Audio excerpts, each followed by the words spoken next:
Bună ziua, Harshipate, bom dia, graça e paz. Muito bem, só diga amém se você entender. Exatamente.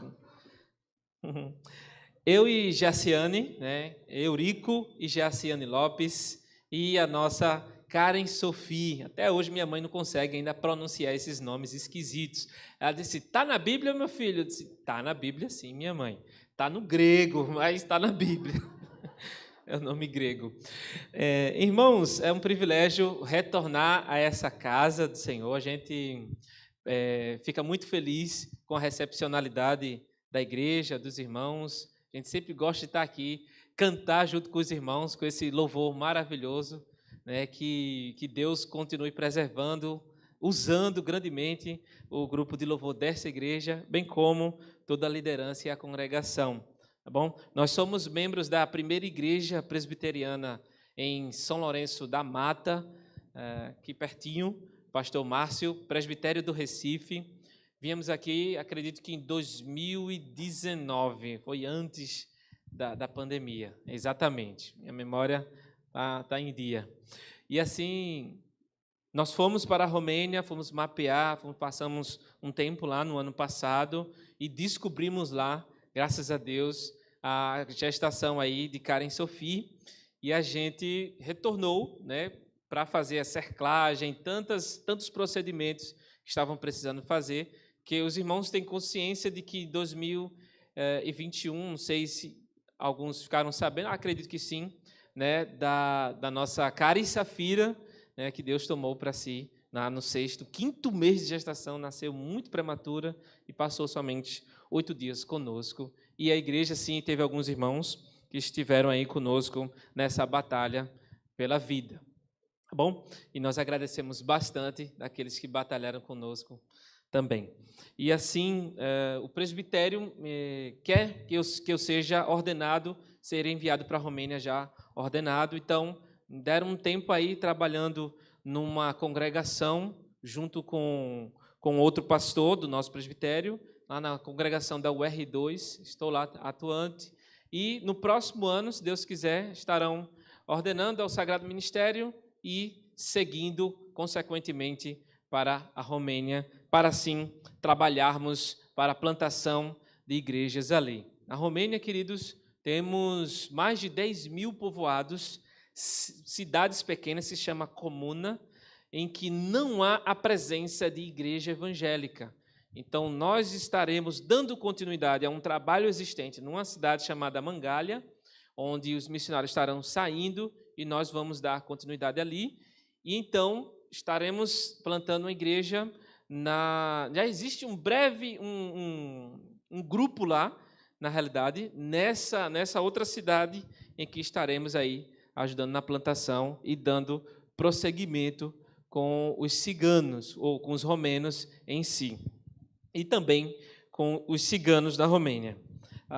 Então, estejam orando conosco, né, por esses desafios, os desafios financeiros no próximo ano, da cultura, da língua, de tanta coisa que precisa ser aderida, tantas novidades, e assim, de a gente poder trilhar melhor essa caminhada. Tá bom, irmãos? Então, vamos abrir nossas Bíblias em Atos dos Apóstolos, capítulo 1, verso 8. Quero que os irmãos todos leiam em português e depois vou estar lendo em romeno. Vamos lá? Versículo 8 para vocês, agora devagarinho, o versículo 8 em romeno. Ti voi vetsi primi oputere, când se van pogorã, do hulus fant peste voi, și mi veți fi martori în Ierusalim, în toată Iudia, în Samaria și până la marginile pământului. Queridos irmãos, Atos dos Apóstolos, ele fecha os evangelhos e abre para as cartas. É um livro que não tem fim, que ele começa e não termina. 30 anos de história da igreja é retratado aqui nesses 28 capítulos, a saber, a partir da subida de Jesus, as suas últimas palavras, até a primeira prisão de Paulo em Roma no ano 62. Então, vai aí do ano 33 até o ano 62, mais ou menos aí 29, 30 anos de história primitiva da Igreja do Senhor. Está escrito aqui, queridos, somente aquilo que é necessário para nós como Igreja do Senhor. E é preciso ter muita cautela também com todos os atos de Atos. A gente não vai fazer nem tudo que está escrito aqui, mas a gente vai extrair princípios do Evangelho em que aquelas pessoas passaram a viver intensamente para o Senhor. Por exemplo, a gente não vai evangelizar na Judéia, em Samaria, em Jerusalém, porque Jesus está falando aqui. É por conta de uma questão simultânea que a gente vai entrar e sair posteriormente. Jesus aqui, queridos, ele está no seu 40º dia de ressurreto para assim subir às alturas.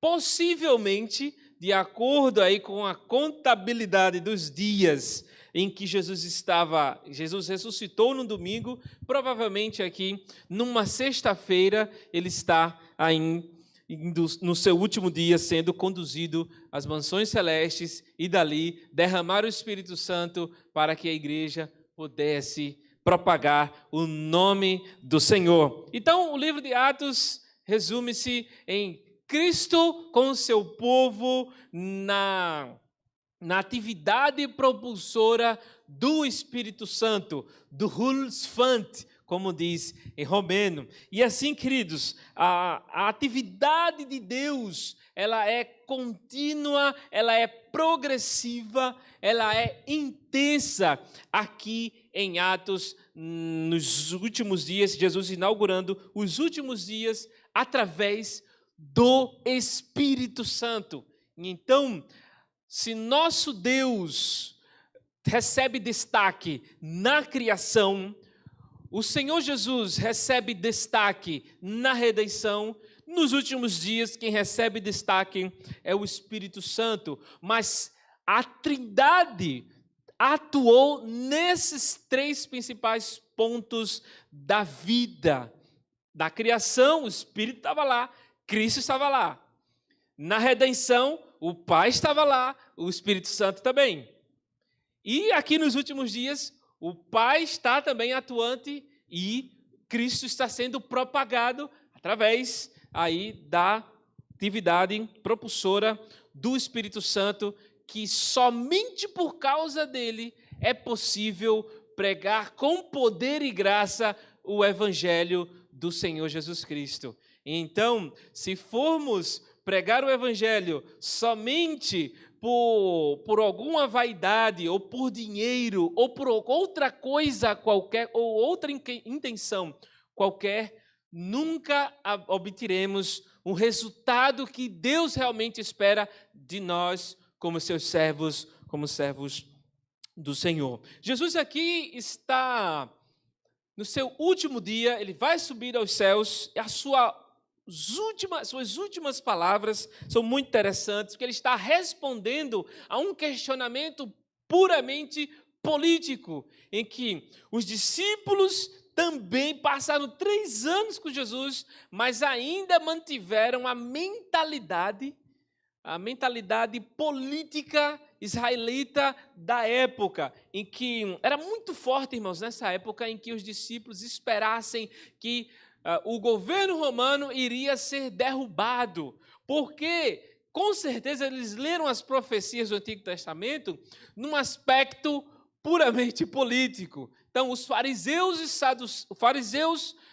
e outros grupos, como saduceus, essênios e outros, eles eram muito estudiosos. Eles, na época, aqui nos evangelhos, nós vemos que os fariseus, saduceus e tantos questionando Jesus na lei, na interpretação e tal, eles foram grupos que surgiram aí um pouco ali no império, final do Império Grego. E então, eram grupos zelosos pelas Escrituras. Surgiu numa época propícia para isso, numa boa intenção, mas eles se corromperam com o sistema romano. E assim, o farisaísmo se tornou aquilo que era na época já de Jesus, um farisaísmo puramente hipócrita que esperava. E aí eles passaram a interpretar a Bíblia de forma bem política mesmo, as profecias de Daniel, que virá um reino que derrubará todos esses reinos, os salmistas, eles começam a interpretar todas as profecias a respeito de Jesus politicamente. E assim, o viés deles não era espiritual, mas sim político. Por isso a pergunta deles a Jesus: é neste tempo que o reino vai retornar para Israel, vai ser devolvido a Israel? A Jesus, vocês não têm capacidade de conhecer os tempos ou épocas que o Pai reservou pela sua exclusiva autoridade. Tempos ou épocas, no original está Cronos e Kairos. Muito conhecidas essas palavras, Cronos, cronologia, relógio, e Kairos, no tempo determinado, o tempo de Deus que ele é exclusivamente dele que ele vai executar a seu momento.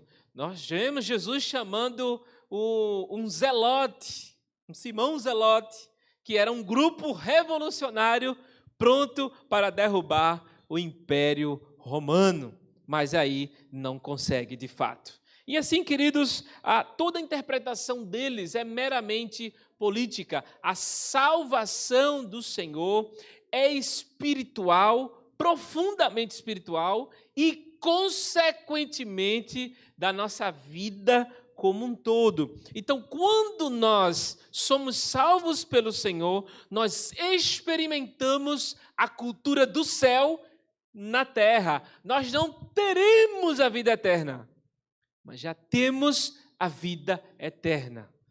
É como se eu já vivesse um pedaço do céu ainda aqui. Nós experimentamos cura, nós experimentamos o auxílio mútuo da igreja, nós experimentamos a presença do Espírito Santo, nós experimentamos o perdão de uns para com os outros. Então, todas essas coisas são flashes da eternidade que já está habitando naquele que foi salvo pela graça do Senhor Jesus. E é essas coisas, essa cultura que nós precisamos levar, conduzir, propagar para as pessoas que não gozam dessas realidades eternas. E são essas realidades que Jesus quer que os outros propaguem.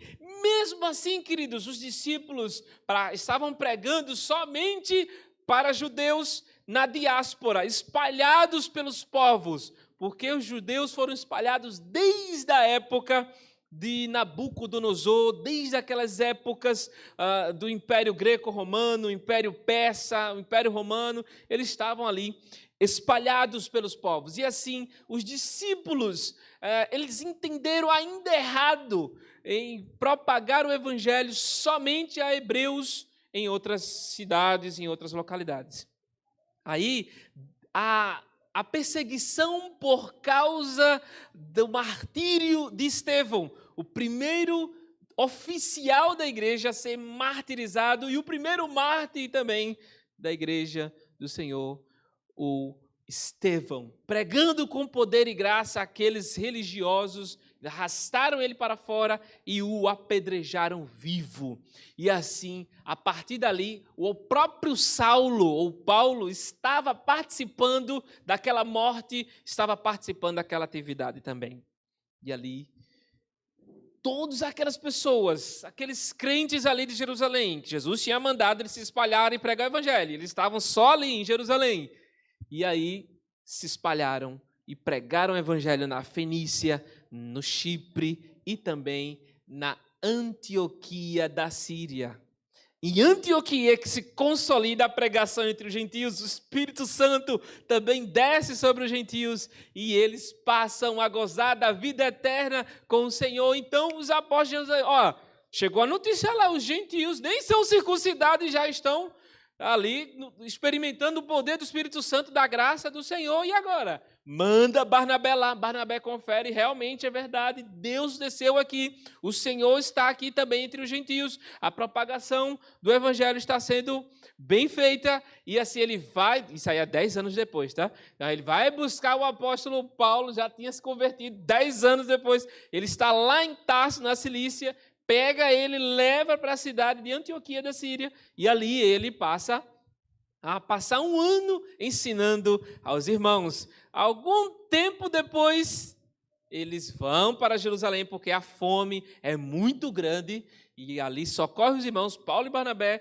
e traz para Antioquia o Marcos. E ali em Antioquia, Paulo e Barnabé, são chamados para um ministério específico, que é para a pregação do evangelho aos povos. É ali que inicia, é ali que a Bíblia vai focar na atividade do apóstolo Paulo, né? Interessante, aos confins da terra. Em Antioquia é que se consolida os confins da terra, que Jesus já tinha mandado eles há muito tempo. Então, 10 anos depois, gente, foi muito tempo para poder entender a graça de Deus aos povos. Eles deveriam ter entendido isso muito antes, porque Deus falou para Adão, Deus falou para Noé, Deus chamou Abraão, nenhum deles era israelita. Foi antes do chamado de Israel, através da promessa no Antigo Testamento. Eles deveriam ter entendido isso, que os gentios já faziam parte do cronograma, da determinação do próprio Deus. E assim, nós vemos quanto a graça de Deus já operava no passado e eles precisavam entender no presente. Então, essa cultura do céu que Jesus trouxe, assim como o Pai me enviou, eu também vos envio. E assim, eles, uma folha antes, né, do apóstolo, de Atos dos Apóstolos, uma folha antes, você vai ver o final de João, que assim como o Pai me enviou, eu também vos envio, João 20, 21. E assim, queridos, é o mandato missionário lá em João, que quase que não é falado. E assim, nós somos enviados por Cristo no poder do Espírito Santo, aqui no versículo 8. Somente é possível a atividade missionária através do poder do Santo Espírito do Senhor. Sem mim, nada podeis fazer. Estar no Espírito Santo é o mesmo que estar em Cristo. E se Cristo diz que sem Ele não tem como não fazer, então fica difícil aí a atividade sem a presença, sem a dependência do Senhor no Espírito. E assim, ele continua falando em que, através do Espírito Santo, vocês serão minhas testemunhas. Lembra lá que até no romeno lembra muito bem a palavra martírio, ou mártir, que em romeno diz martori, bem próximo do original em que é mártir, ou sofreu um martírio, ela foi uma testemunha, ela deu a vida pela causa de Cristo, ela viveu a cultura do céu na terra, para assim que outros conheçam essa cultura do céu ainda aqui.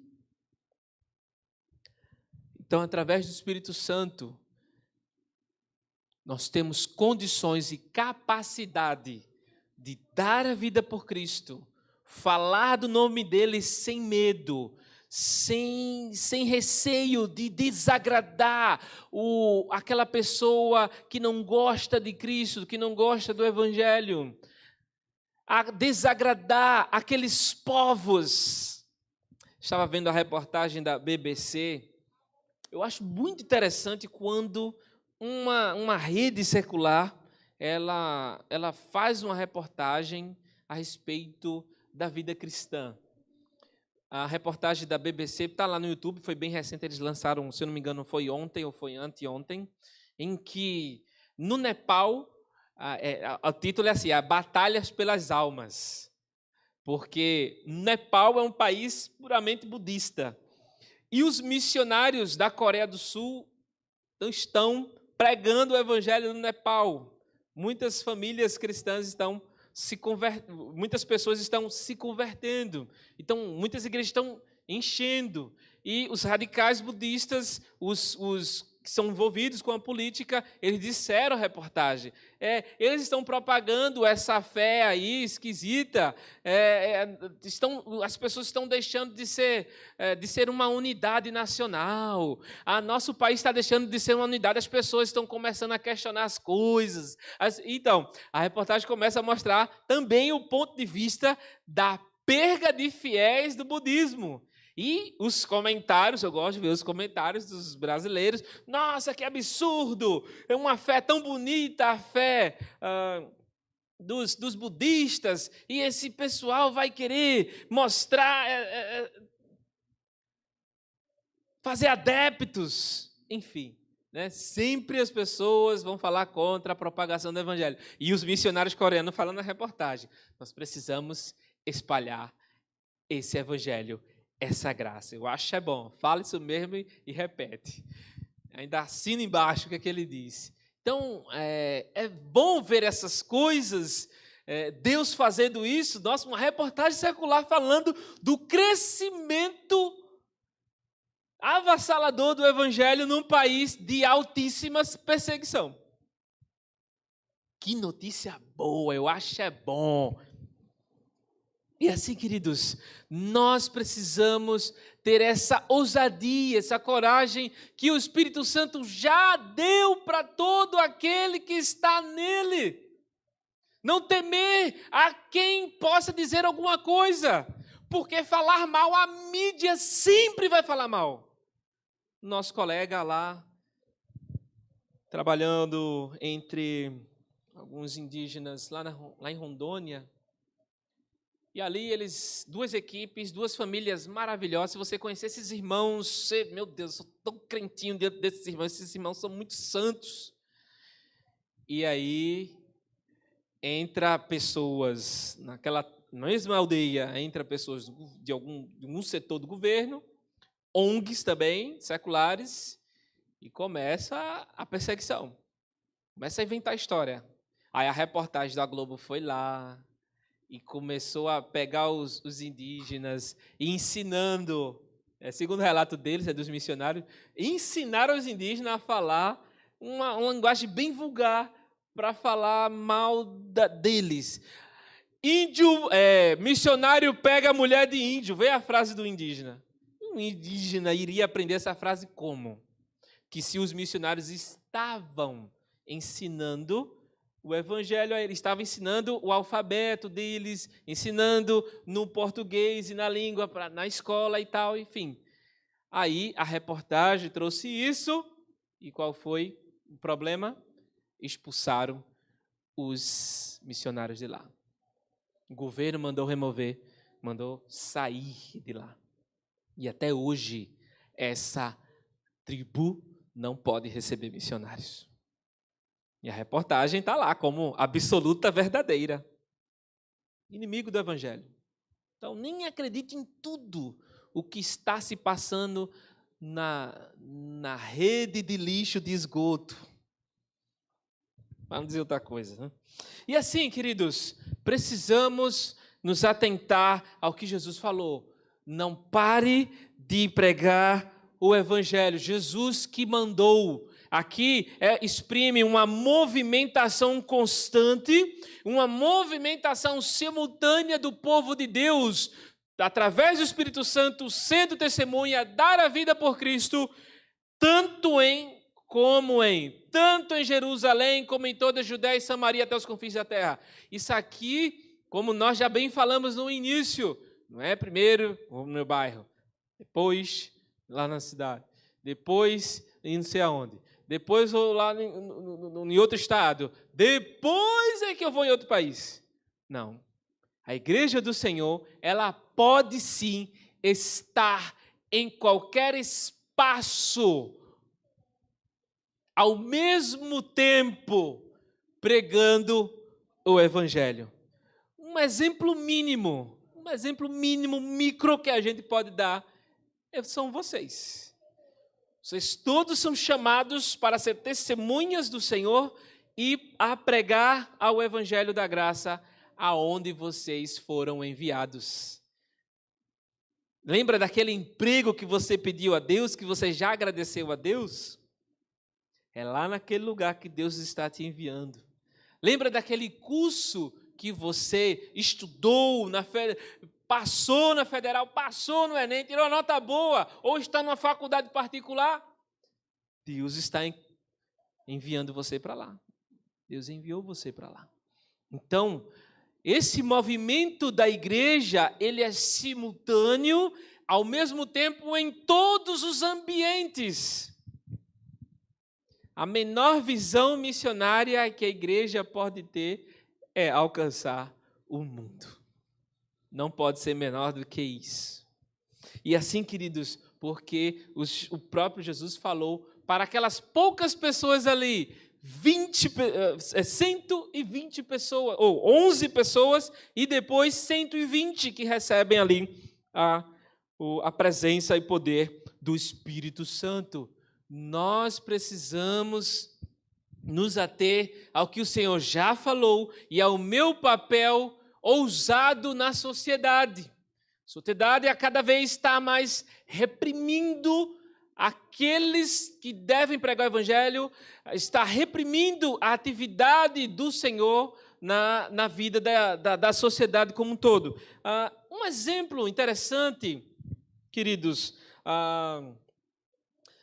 lá em Augsburg, naquela universidade em que houve aquele possível avivamento, só é possível afirmar que houve um avivamento ao longo do tempo, tem que esperar o tempo passar de acordo com aquele momento que houve, com aqueles dias que houve em Augsburg. É interessante que o diretor lá da universidade, lá, o responsável pelaquela capela, lá nos Estados Unidos, eles não aceitaram a reportagem da Fox, uma das maiores redes de TV do mundo. Ali, eles não aceitaram a cobertura da Fox, porque eles não estavam visando o estrelismo, não estavam visando qualquer coisa, senão aquele derramamento do Espírito Santo, convocando pessoas para, assim, serem testemunhas do Evangelho aonde elas forem. Pessoas de várias partes do mundo estavam indo lá, né, para experimentar aquilo que estava acontecendo em Augsburg recentemente. E assim, a mídia tentando entrar para querendo causar algum constrangimento, para querendo causar algum estrelismo. Então, tentando, querendo ou não, reprimir a ação e poder do Senhor. Mas o Senhor, pelo poder do seu Santo Espírito, já nos convocou para isto. E nós precisamos de graça e ousadia nessa movimentação constante, nesse mover intenso, para assim o nome do Senhor ser glorificado entre os povos, para assim, ali, sobre essas, para Guiné-Bissau também, Portugal, Ásia, África, Oceania, Europa, Américas. Deus chama essa igreja para participar do Senhor, da atividade do Senhor, que Ele já está fazendo ao redor do mundo. Espalhar a cultura do céu em toda a face da terra. E assim, queridos, a última palavra que Jesus falou foi confins da terra. E o que você acha disso? Última frase dele, últimos termos que ele utilizou, confins da terra, porque depois não vai ter mais palavra dele, aqui não. Vai vir, Jesus vai subir, os anjos vão mostrar para eles, vai mostrar, olha, esse mesmo Jesus que vocês viram subindo, virá do modo como viste subir. Há uma conexão muito forte com a fala dos anjos, com a fala de Jesus. Muito forte mesmo. A pregação do Evangelho deve ser intensa e contínua até que ele volte. E o próprio Jesus falou, e este Evangelho do Reino será pregado em todos os povos, e então virá o fim. É preciso, irmãos, almejar a volta de Jesus e, ao mesmo tempo, almejar que o Evangelho seja pregado também. A partir de hoje, ontem, aliás, comece a orar em casa, nos cultos de orações. Em primeiro pedido de oração, Senhor, levanta obreiros para a tua grande seara. Envia obreiros a partir da minha família, a partir da minha igreja. Queremos, Senhor, participar efetivamente ao redor do mundo também. Primeiro pedido de oração, lembre nas Déboras, na SAF, nas sociedades, no culto oficial. Primeiro pedido tem que ser esse, irmãos. Se almejamos a volta de Cristo, temos que almejar a pregação genuína do Evangelho ao redor do mundo. Ah, eu amo Jesus, é bom demais. Estou aqui cantando, louvando ao Senhor. Mas preciso participar ao redor do mundo igualmente. E assim, queridos, que venhamos a refletir nessas verdades que o Senhor nos traz nesse dia, nessa manhã de domingo. Que o Senhor desafie o seu e o meu coração a continuarmos com Ele, participando efetivamente dessa obra maravilhosa que é a genuína pregação do Evangelho às nações ao redor do mundo, a partir daqui. Amém? Que Deus os abençoe grande e poderosamente. Dumnezeu să vă binecuvânteze.